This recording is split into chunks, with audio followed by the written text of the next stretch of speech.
Hi மக்களே, எல்லோரும் எப்படி இருக்கீங்க? நல்லா இருக்கீங்களா? இன்றைக்கி சண்டே விலாக் தான் பார்க்க போகிறோம். இன்றைக்கி சண்டே அப்படிங்கிறதுனால இது ஸ்பெஷல் அப்படின்லாம் இல்லை. வழக்கம் போல் உள்ள ஒரு ஞாயிற்றுக்கிழமை ரொட்டீன் தான் மக்களே. காலையில் நெய் ரோஸ்ட்டு செஞ்சோம். நெய் தோசை செஞ்சு கூடயே தேங்காய் சட்னி வச்சு சாப்பிட்டோம். இன்றைக்கி காலையில் தோசையுமே ரொம்ப டேஸ்ட்டாக இருந்துச்சு. என்னமோ தெரில, ரொம்ப விருப்பப்பட்டு செய்யும்போது சமையலுமே ரொம்ப டேஸ்ட்டாக அமையுது.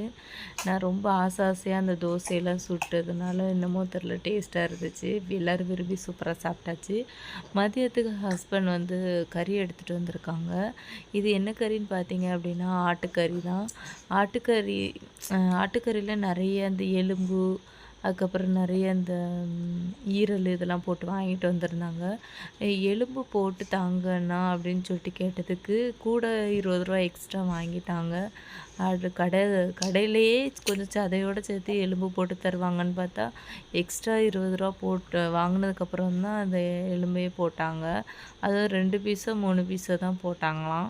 சரி, நம்ம க்ளீன் பண்ணி நம்ம எல்லாத்தையும் ரெடி பண்ணிக்கலான்னு சின்ன வெங்காயம்லாம் நிறைய போட்டு பூண்டெல்லாம் நிறைய குட்டி குட்டியாக கட் பண்ணி செஞ்சேன் மக்களே. இன்றைக்கி வறுத்து அரைச்சி தான் செஞ்சேன். அதுக்கு இடையில கொஞ்சம் ஃப்ரூட்ஸ் எல்லாம் கட் பண்ணி சாப்பிட்லாம் அப்படின்னு சொல்லிட்டு என்ன ஃப்ரூட்ஸ் இருக்குதுன்னு பார்த்தேன்.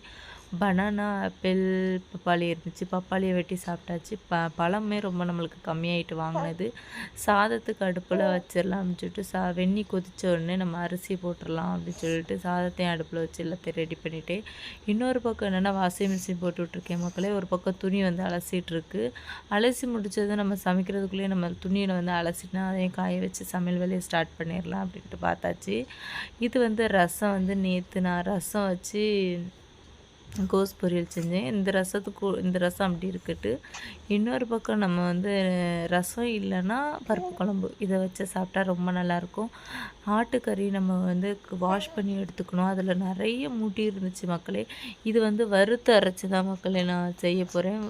அதான் நல்லா தேங்காவெல்லாம் துருவி அதெல்லாம் வறுத்து அரைச்சி செய்யும்போது டேஸ்ட் நல்லாயிருக்கும். பாத்திரம் காலையில் சாப்பிட்ட பாத்திரம் இவ்வளோதுமே சேர்ந்துட்டு, பாத்திரம் மட்டும் எங்கேருந்து தான் சேருமோ, எப்படி தான் சேருமோ, டெய்லி நான் பாத்திரத்தை வச்சு புலம்ப வேண்டியதாகவே இருக்குது. எனக்கு ஒரே பாத்திரம் மட்டும் கடவுளே எங்கே வரும். இது பாப்பாவுக்கு காலையிலே ஃபுட்டு கொடுத்தது, ராகி கூழ் செஞ்சு கொடுத்தேன். அதுக்கப்புறம் அவளுக்கு காலையில் ஃபுட்டு கொடுத்து முடிச்சோடனே இவ்வளோ பாத்திரமே எனக்கு அங்கே வேலை முடிஞ்சு இங்கே வரும்போது இங்கே இந்த பாத்திரத்தை பார்த்தோன்னா நான் மண்டைக்கு டென்ஷன் ஏறிடும். சரி, எப்படி இருந்தாலும் நம்ம தான் கழுவணும், புலம்பாமல் செய்வோம் அப்படின்னு சொல்லிட்டு வேலையுமே நான் ஸ்டார்ட் பண்ண போகிறேன் மக்களே. கறியை ஒரு பக்கம் ஒதுக்கிட்டு பாத்திரத்தை கழுவி எடுத்தால் தான் நான் அடுத்து கறி அதில் அலச முடியும். எனக்கு வெளியே ஃபெசிலிட்டிலாம் கிடையாது, தண்ணி பைப்பு அப்படிலாம் கிடையாது. இது அப்பார்ட்மெண்ட் தான். இன்னொரு பக்கம் சூப்பராக நம்மளுக்கு கறி ரெடி ஆகிட்டு நான் உங்களுக்கு ஃபுல்லாகவே என்னதெல்லாம் பண்ணுறேன், எப்படி போடுறேன் அப்படின்னு காமிக்கலை. எல்லாமே முடிச்சுட்டு கறியெல்லாம் செஞ்சு முடிச்சதுக்கப்புறம் தான் காமிக்க வேண்டியது. ஏன்னா பாப்பா ஒரு பக்கம் அழுதுட்டு அவளை போய் பார்க்க வேண்டியதாக போச்சு. இங்கே பாருங்கள் மக்களே, நீங்கள் வறுத்து அரைச்சி செஞ்ச டேஸ்ட் வேறு லெவல் டேஸ்ட். இன்றைக்கி எனக்கு என்னமோ தெரில, கல்யாணம் வீட்டு சாப்பாடே மிஞ்சிடும். கல்யாண வீட்டில் சாப்பிட்ற என்ன அவ்வளோ ஒரு டேஸ்ட்டாக, நம்ம செய்கிறதுக்கு வீட்டில் செய்கிறதுல அவ்வளோ ஒரு டேஸ்ட்டு அப்படிங்கிற போது நான் இன்றைக்கி சூப்பராக வச்சுருந்தேன். என் ஹஸ்பண்ட் சாப்பிட்டு ரொம்ப நல்லா இருக்குன்னு என்னை ஒரே பாராட்டிகிட்டே இருந்தாங்க. எனக்கு ரொம்ப சூப்பராக வச்சதுனால எனக்கு அது ரொம்பவே பிடிச்சிருந்துச்சு. தேங்காய், மல்லி, அப்புறம் சின்ன சீரகம், பெருசீரகம் இதெல்லாம் போட்டு அரைச்சி வைக்கிறது சூப்பர், வேறு லெவல் டேஸ்ட்டு. சாதம் நம்ம வச்சு சாப்பிட்றதே அவ்வளோ ஒரு அருமையான ஒரு இதாக இருந்துச்சு. சரி, நம்ம கஷ்டப்பட்டு செஞ்சதுக்கு கஷ்டப்படாமல் ரொம்ப ருசியாக சாப்பிட்றதுக்காக தான் கஷ்டப்பட்டு செய்கிறது. சாதம் வச்சுக்கிட்டேன் மக்களே. ரசம் இருந்துச்சு, பருப்பு குழம்பு இருந்துச்சு. பட் எனக்கு எதுவுமே வேண்டாம், நான் அந்த சிக்கன் கிரேவியை மட்டும் வச்சு சாப்பிட போகிறேன் அப்படின்னு சொல்லிட்டு கொஞ்சமாக சிக்கன் கிரேவி வச்சு அந்த எலும்பு பீஸ் எல்லாம் போட்டு மக்களே, எலும்பு பீஸில் அந்த லைட்டாக கொஞ்சம் சாதம் வச்சு அந்த சிக்கன் கிரேவியை வச்சு சாப்பிடும்போது டேஸ்ட் ரொம்ப டேஸ்ட்டாக இருக்கும். இதை யாரெல்லாம் ஃபீல் பண்ணியிருக்கீங்கன்னு சொல்லுங்கள். நான் ரொம்பவே ஃபீல் பண்ணியிருக்கேன். பட் என் கையில் அது வரவே இல்லை, கொஞ்சமாக தான் வந்துச்சு. டேஸ்ட்டு ரொம்ப நல்லா இருந்துச்சு. ரொம்பனா ரொம்ப. கண்டிப்பாக இந்த வீடியோ நான் உங்களுக்கு நெக்ஸ்ட் டைம் நான் கண்டிப்பாக போடுறேன். எப்படி அரைச்சி செஞ்சேங்கிறத போடுறேன்.